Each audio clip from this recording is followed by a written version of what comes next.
Estreia de Ancelotti na seleção brasileira com um empate sobre o Equador. E olha, o Ancelotti vai ter muito trabalho para ajustar essa seleção. Ele teve muito pouco tempo para treinar também, né?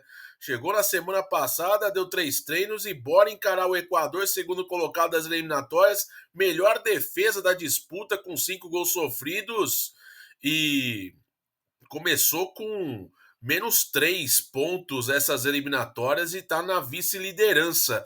Uma partida bem pobre ofensivamente da seleção brasileira na noite desta quinta-feira. Poucas finalizações, apenas 3 finalizações do Brasil o jogo todo, sendo 2 finalizações certas. Ponto negativo, evidentemente, é a intensidade do time no ataque, muito abaixo. Bruno Guimarães e o Gerson um pouco se aproximaram ali também dos atacantes para tentar fazer algo. Muito pouco. Richarlison, então, nem se fala. Para mim, o pior em campo da seleção brasileira, muito abaixo. E realmente o Ancelotti vai ter que estudar um pouquinho aí para estruturar esse time com um centroavante. O Richarlison não fez uma boa temporada na Premier League, longe disso. O Richarlison fez 15 jogos na Premier League nesta última temporada, com 4 gols marcados. Não é uma temporada boa dele há muito tempo, tá? Não é uma boa temporada do Richarlison na Inglaterra desde a sua saída para o Everton. O último grande momento do Richarlison no futebol europeu foi no Everton, que é um time de médio padrão na Inglaterra. Não é um time de prateleira, né? Mas a seleção brasileira não faz uma grande apresentação no Equador, um adversário muito difícil, mas tem pontos interessantes para a gente tirar. O Ancelotti, a princípio, a gente percebe uma mudança de postura defensiva, um time muito mais organizado no primeiro terço do campo, né? Casimiro fazendo ali a proteção da zaga, né? Sendo cabeça de área, Marquinhos e Alexandro com o Wanderson também fazendo boa, boa partida, né? Tentando segurar esse time do Equador, que é muito forte, né? Nós estamos falando de bons jogadores ali. Moisés Caicedo, boa temporada no Chelsea. O Stupinhan fez uma boa temporada com o Brighton. O Pátio, campeão da Champions League com o Paris Saint-Germain. Isso que o Kendrick Paz nem entrou em campo, que é a grande joia do futebol equatoriano. Essa que é a verdade. O Alan Franco também, do Atlético Mineiro, jogador importante também nessa seleção, treinada pelo ótimo treinador, o BKSS, o argentino. E, cara, era um jogo difícil para o Brasil, né? E ainda mais jogando em Guayaquil, com apoio da torcida local, né?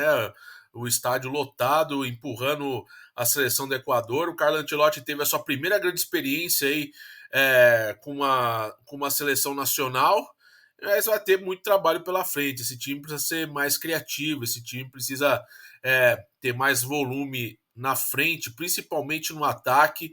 Eu acho que o ponto positivo é a defesa, mas o futebol muito pobre da seleção brasileira não vai ser logo de cara que os resultados vão aparecer. Ele chegou ontem, um treinador que estava treinando aí nem 2 semanas atrás o Real Madrid na Europa, questão de adaptação, foi a primeira convocação, uma convocação muito coerente, ao meu ver. Gostei da convocação, mas ajustes precisam ser feitos. Para o jogo contra o Paraguai, na Neoquímica Arena, acredito eu que vale o Ancelotti testar alguém no lugar do Richarlison para dar um pouco mais de volume. Talvez o Matheus Cunha ali no setor para ajudar. É, alguma coisa precisa ser feita. O Richarlison não foi bem. Inclusive, Vinícius Júnior fez uma bela jogada no começo do segundo tempo, que ele passa pelo marcador, evita a saída de bola, invade a área, toca para trás pro Richard, ele fura a bola, uma coisa medonha assim. Mas é isso. É a falta também de um 9 que realmente possa fazer a diferença, né? O Endrick não foi convocado porque está lesionado, né? Está lesionado, inclusive nem vai jogar o Mundial com o Real Madrid. Mas um passo de cada vez, né, gente? Não vai ser do nada que o Ancelotti vai conseguir fazer essa seleção encandar. Existe um processo, claro que o tempo é muito curto, né? Estamos a um ano da Copa do Mundo, é, poucos jogos até lá, mas as coisas precisam ser feitas. Por isso que eu acredito que o trabalho do Ancelotti precisa ser um trabalho é, de médio a longo prazo, né? Eu torço para que ele continue na seleção brasileira após a Copa do Mundo do ano que vem, mas não se tem certeza nenhuma disso, né? Mas, por uma primeira partida, gostei de alguns jogadores, sim, principalmente no setor defensivo. Lembrando que o Ancelotti fez algumas mudanças no segundo tempo, colocou o Andrei Santos, o Andrés Pereira, o Matheus Cunha e o Martinelli, né, para dar mais volume ali no último terço do campo, né, no ataque, que é o grande calcanhar de Aquiles da seleção brasileira nesse jogo contra o Equador, e um Equador muito organizado, né? Não é à toa que é o segundo colocado das eliminatórias e faz uma grande campanha, como eu disse, melhor defesa do campeonato e assim, começou com dificuldades, mas é uma seleção muito organizada, né? E que tem grandes jogadores. Claro que a gente vai falar, pô, é o Equador. Quem é o Equador? Concordo plenamente. A frustração nossa de não ver o Brasil sendo tão imponente assim como era antes, né? De não se importar, jogar fora de casa com qualquer seleção da América do Sul e conseguir vitórias contundentes, né?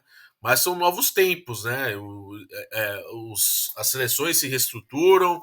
O Brasil, agora com o Carlo Ancelotti, tem um grande ponto para tentar mudar um pouco essa mentalidade, a forma de jogar e também a estrutura, mas realmente ficou ruim para a seleção esse 0-0, mas é um empate que deixa na quarta colocação, pega o Paraguai com essa obrigação de ganhar, né? Eu acredito que o Brasil tem tudo para ganhar bem do Paraguai em São Paulo na semana que vem, para conseguir aí dar um respiro para as eliminatórias dos próximos jogos, né? Reta final de eliminatória.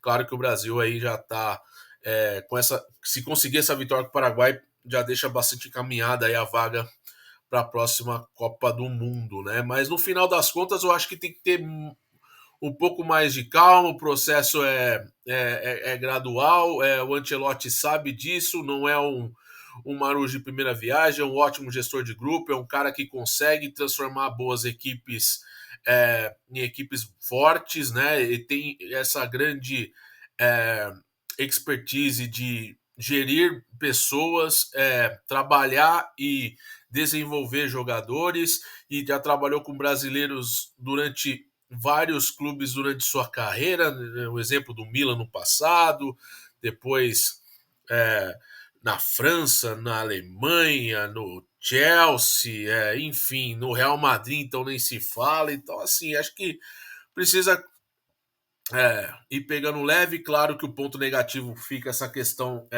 ofensiva do time, que precisa ser mais contundente diante de uma defesa muito forte que é a do Equador.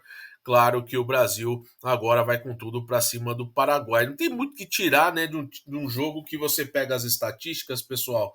Sinceramente, aqui olhando as estatísticas do jogo, o Equador teve mais finalizações que o Brasil, foram 7-3 o Brasil, sendo 3 finalizações certas o Equador contra 2 do Brasil.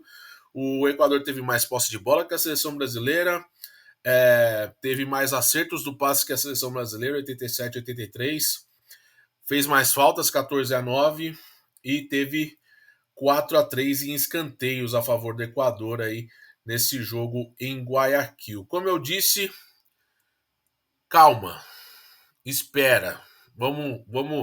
A gente vê que essa questão do Ancelotti, né, tudo mais, vê toda aquela expectativa que logo de cara a seleção vai voltar a ser uma seleção contundente. Não é assim. A geração da seleção brasileira, ela tem seus problemas, apesar de eu achar uma geração que pode ser até melhor em termos de qualidade, mas também não é um lixo, né?